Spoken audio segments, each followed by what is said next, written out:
start with Barry up front on your right, Dave. Doc, that couldn't have gone any better for you guys or for Shohei, right? I mean, what was your assessment of how he was able to weather through swinging at the plate and what you saw and all of it? I thought he did a really nice job of competing. I don't think that, it got any worse. Obviously, just him in the batter's box, starting the game off, getting on base by way of walk. And, I just really appreciate him, posting tonight. Far back on your left, Dave, AJ. Dave, what can you say about what Walker did tonight and really what your rotation has done all series when I think some people on the outside considered it maybe a weakness coming into it? Walker was fantastic. I think if you take out that second inning where we didn't play good defense behind him, he would have thrown up nothing but zeros in the postseason.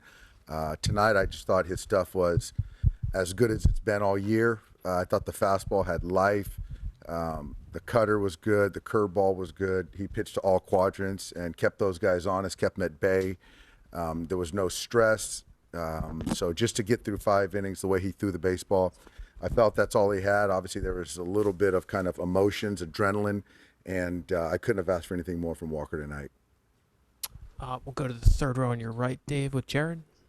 On that, I mean, given all the conversation about your rotation all postseason, I mean, how did you realistically expect that you'd be getting over 11 innings from your starters, in games 2 and 3 of the series? Yeah, I think that certainly there was a lot said about the rotation given the injuries that we accrued coming into the postseason. But I think that we just kind of came together collectively, feeling the 13 guys on our roster as far as pitchers, we're going to do a good job of preventing runs. And so obviously it doesn't matter, how you get them.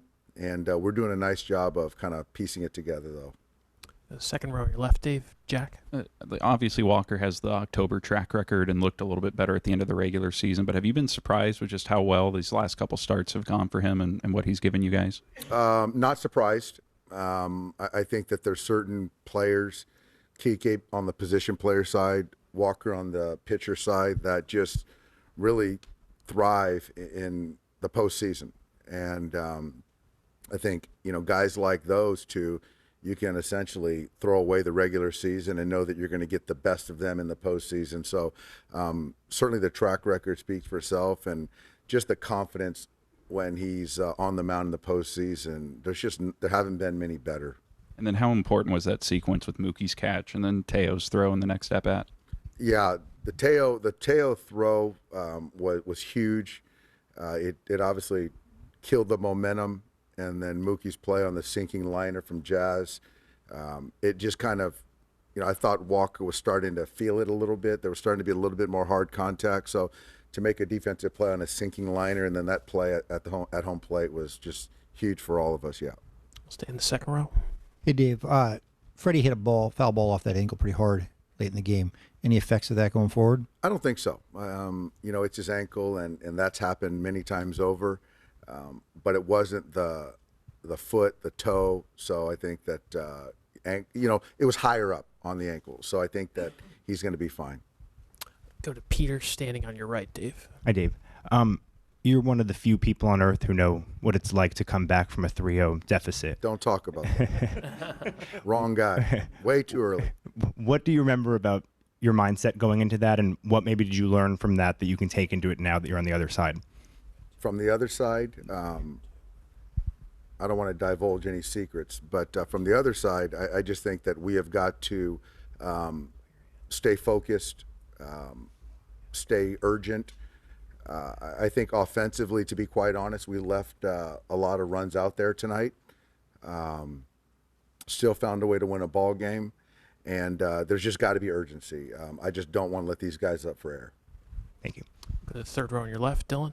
Dave, we saw Ohtani, wincing a couple times after some of those swings. Did you get a sense of how much physical discomfort he was in tonight?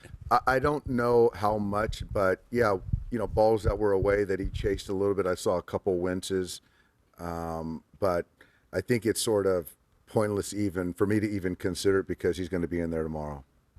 We'll stay right there, Dave, on your left. Hey, Doc. So with Freeman, with the Mets in the Mets series, it seemed like he could barely run, and now he's legging out triples, hitting homers.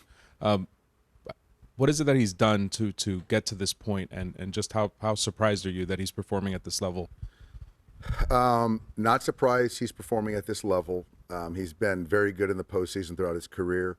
I think it's just the 6 days before this series was huge, or the 5 days I think it was, that gave him a chance to kind of get out of the woods. And so now that we're out of the woods, I think it's manageable, sustainable, and even going first to third, he did a good job going first to third. I don't think we cashed that one in, but I think that he's in a really good spot. And obviously with the swings that he's taken, he can stay firm on his front side. Far back on your left, Dave. Clinton. Dave, Mookie came into this series as the only Dodger with an OPS above 1, and he's done everything you guys have asked of him this season in the catch, push one across. Can you just tell me a little bit about how valuable he is from a consistency standpoint to have in a lineup like this?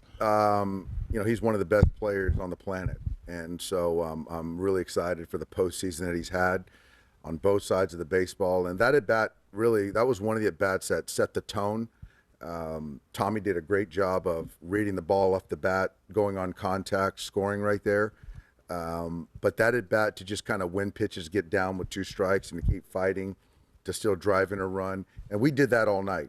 I thought that we took really good at bats, and Mookie kind of sets a tone with that. And we did a great job of getting into their pen early, seeing a lot of familiar arms, and taxing those guys too. Second row on your right, Doc. Steve. Congratulations. I'm not asking you to divulge secrets from the other side from way back when, but what do you tell your players? Do you tell your players, listen, I know teams can come back from a 3-0 deficit. Is there going to be a moment that you try to make clear to your team that it's not over? No, I won't. I think that they're very familiar with 20 years ago and what can happen. I mean, anything's possible. Our guys are very heady, very hungry for a championship, a parade, and so nothing is going to get in the way of that. Nothing. First row on your left, Dave. I want to just confirm, is Shohei allowed from sliding? I think he can. He would have to be careful, but ideally, no. Thank you. One last one for Dave. We'll finish up in the first row on your right. Doc, do you think that you players are so hungry to win this World Series because what happened in 2020? Well, everybody talk about it was a short season, and you guys got the chance to do this against the Yankees in one more game? I think for some of the guys that were here, Kike, Clayton, the coaches, Austin Barnes, I think Blake Trinan, just some guys that were here with us, we want that parade. We never got a chance to celebrate with the city of Los Angeles. That's something of incentive. But outside of that, you have an opportunity to be a world champion, and so we're right there. So that's more than enough incentive and motivation. All right, Dave, thanks so much. We'll see you tomorrow. Thanks, guys. Appreciate it.